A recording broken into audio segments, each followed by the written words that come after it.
この取り組みは金沢建具協同組合が行っているもので、今日は能登半島地震の二次避難所となっている金沢市内の福祉施設を訪れました。この施設では地震で障子が破れるなどの被害があったということで、プロの職人たちがボランティアで障子の張り替え作業を行いました。また引き戸なども隙間を埋める板を継ぎ足すなどして開け閉めしやすく調整していました。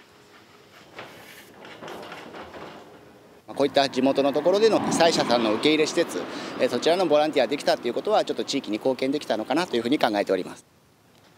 主催者は今後もこうした活動を続け、地元に貢献していきたいとしています。